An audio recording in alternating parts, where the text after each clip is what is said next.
Good afternoon. It's Tuesday, February 7th, 2023. This is the PM Ride Home Part 3. I got nothing. I got absolutely nothing to say. I was tapped before I even started today. I called 2 separate people in a desperate plea for content, but after that, I'm just spent.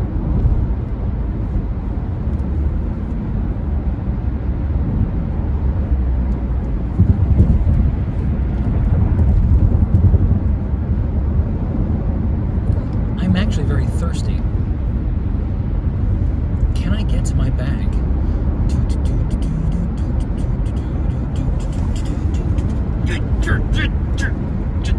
The hell is that? Where's my bag? Did I put them in backwards? I think I put them in backwards. My bag is close to the door, which means there's no easy way to get it. Which means I'm going to remain thirsty.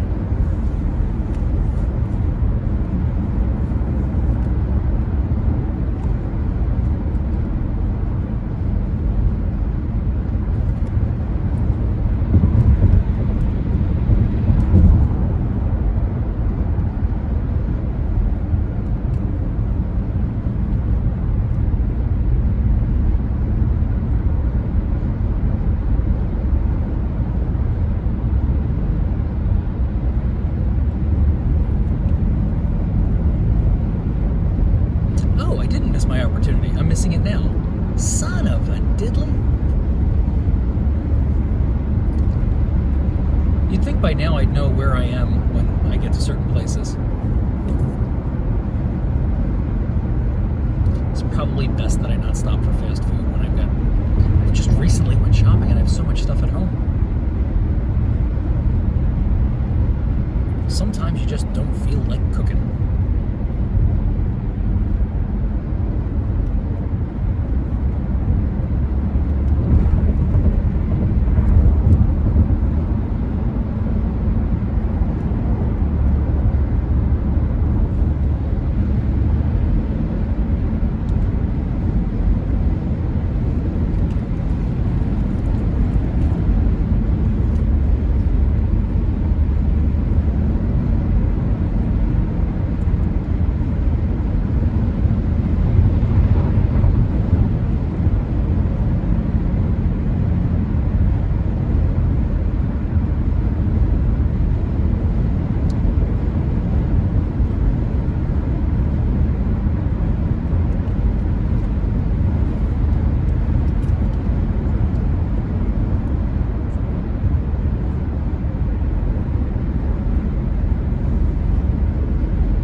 Things going through my head I wanted to talk about. Not that I wanted to talk about, it's things I could talk about. They're going on in my head, but they're not fully formed thoughts. That has to do with computer programming and some of the first languages I wrote and what programs I wrote. I know I covered that in a previous video. It kind of ties into the biggest thing, like when I talked about before, when I used to write programs. One of the things I would do is gambling simulations. You know what? Another program I wrote, I was going to talk about like the first computer I learned to program on. I learned on an Apple II at school. I like one of the first languages I believe I learned was monitor language, which is basically assembly. I learned assembly language in school. We actually bizarre, what a bizarre language to learn. I didn't really go anywhere with it, so I can't still write in assembly, but we learned in assembly. The only thing I ever really wrote in assembly language, and this is kind of funny, is I wrote a program in assembly language that created a calculator on the screen that you could use with inputs and outputs. So I made computers essentially calculators. So I used the calculator to make a calculator. So that was, what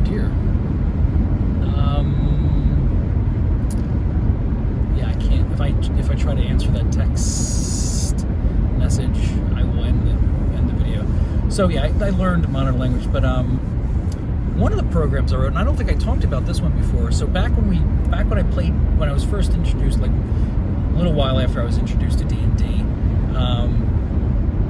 you didn't always have the opportunity to play with people, so you would do other things to occupy yourself. And one of the things I wrote was I think a couple of my friends talked about it. We made up some rules with it. I wrote a random encounter generator. So let's say we rolled up first level characters. What we would do, like I wrote this program in BASIC based on the monster manual. You would set a difficulty level. Like I put all the stats for all the monsters in there. I set up these encounters, and you would put in your stats for your character, and you would set how many random encounters you would have, and it would vary. Like, so you wouldn't just face 2. You could set the range of creatures you'd be attacking. I don't think I ever set the program up for mixed media, meaning you couldn't fight kobolds and orcs or anything like that. It was like either this many of this many skeletons, this many orcs, but you wouldn't fight multiple creatures at the same time. And it was a way to build up your experience, a fair way to build up your experience, so that you could have a higher level character to go on an adventure without just saying, okay, you're a 3rd level character. It felt like there was some fairness to it because they were actually encounters based on the D&D rules.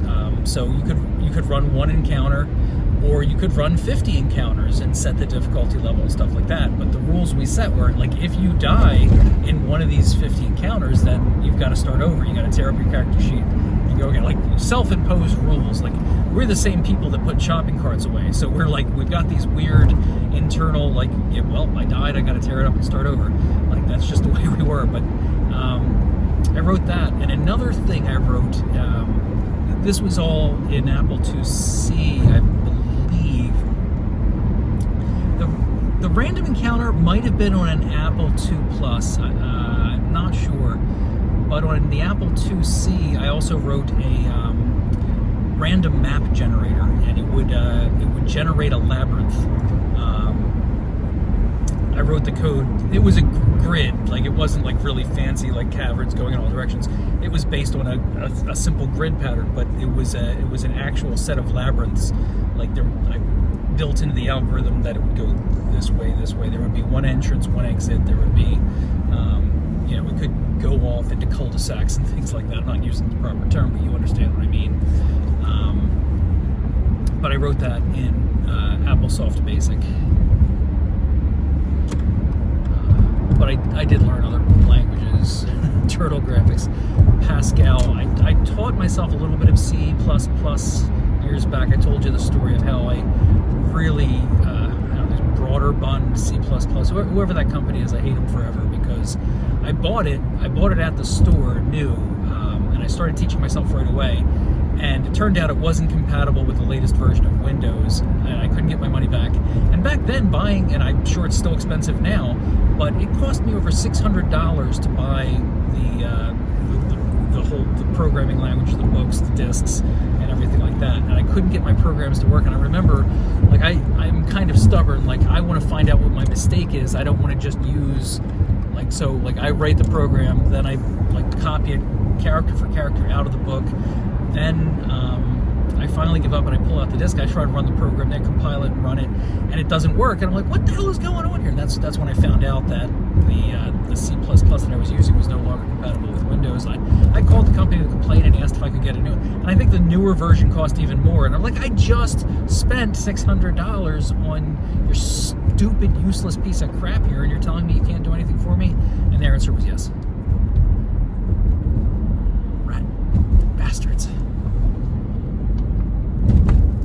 I think I told this story already.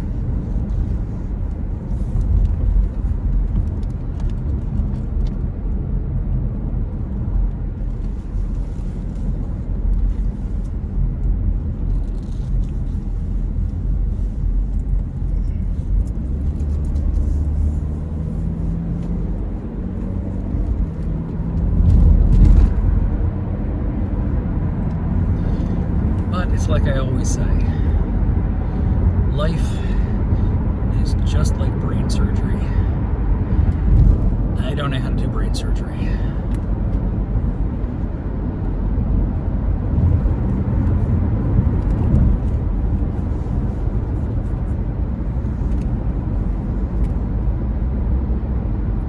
Since this is a whole different segment, should I try calling that guy again I called in segment 2? He sounded really happy to be on the air, or on the video, or whatever you call that.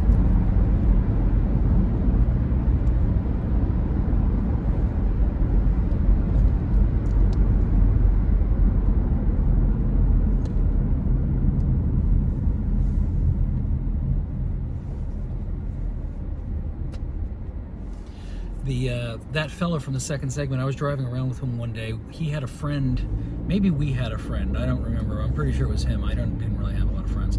He had a friend who was a DJ, and we called into the radio station.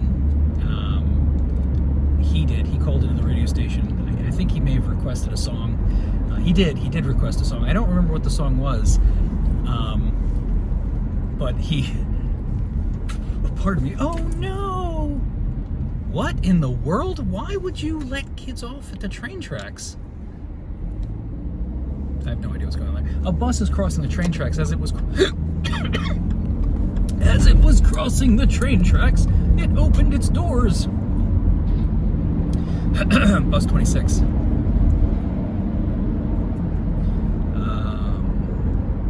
Weird. Doesn't look like there's any kids on the bus.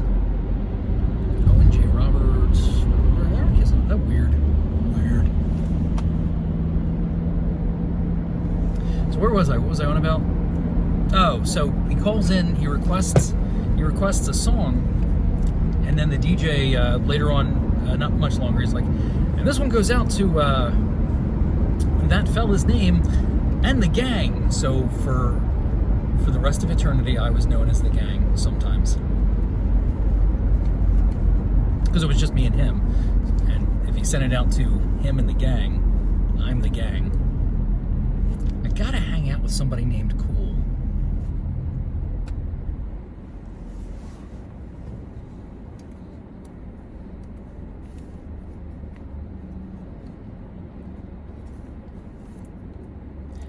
I think I'm going to get this story wrong. This is what I believed for years, and this may not be true.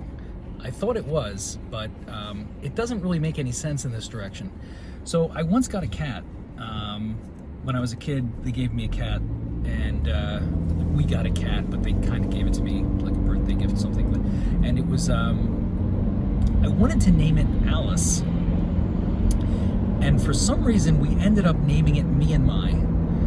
And I was pretty sure for years, up until just a couple of years ago, that we got Shadow later, that we named the cat Me and My first, and then we got cats named Shadow. When I say cats, we had multiple black cats named Shadow.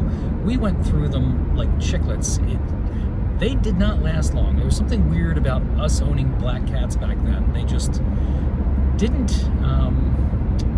couldn't cut the mustard. I don't know what it was about being in the Soriani household and being a black cat, but we didn't have a lot of luck with them.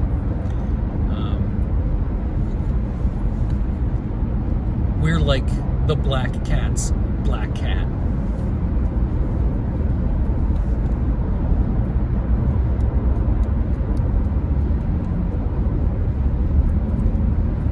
But most of the time, I own a black cat. We have a black cat right now.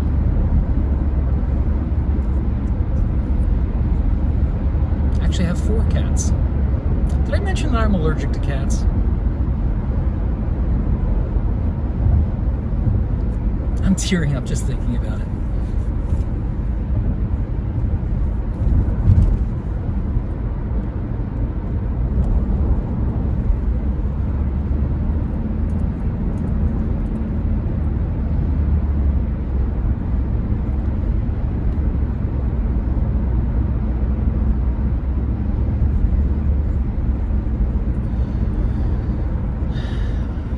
Based on the angle of the sun,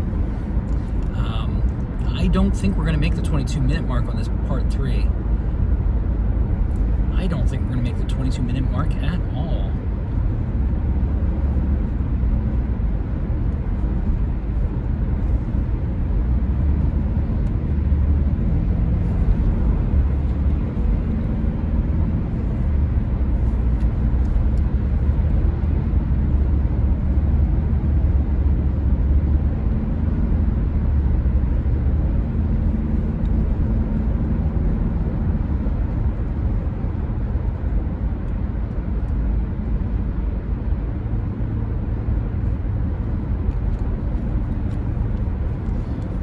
Another interesting fact, the fellow that I was talking to earlier that didn't want to have too much, like, I probably shouldn't talk about him since they didn't want to be on the air. He had the world record in Pac-Man. I don't know for how long, but he was the world record holder for Pac-Man.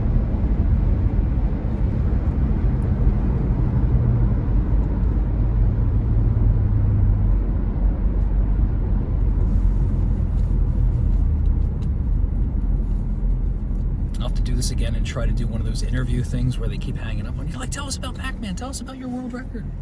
Leave me alone.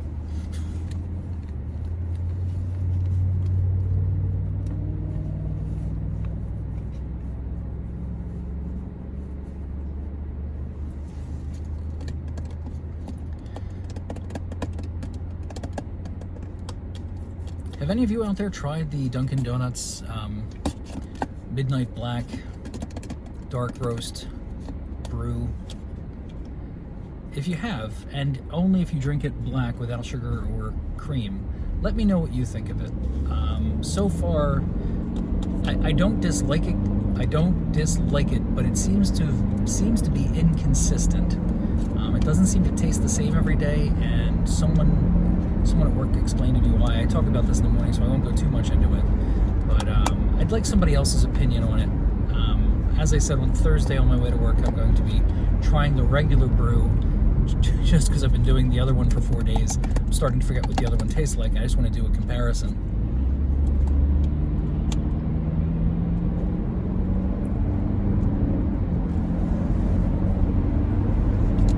I've mentioned this before in a video, and I don't mention it enough. Zern's is no longer up here. That just drives me crazy. It's like one of the greatest reasons for living up here is to go to Zern's, and it's just not here anymore.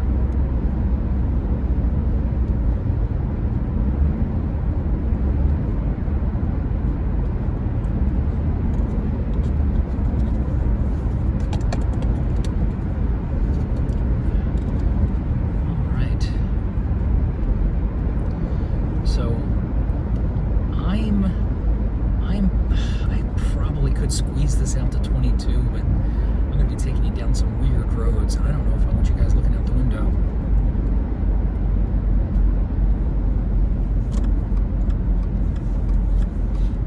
I have to make a pit stop on the way home, is what I'm saying.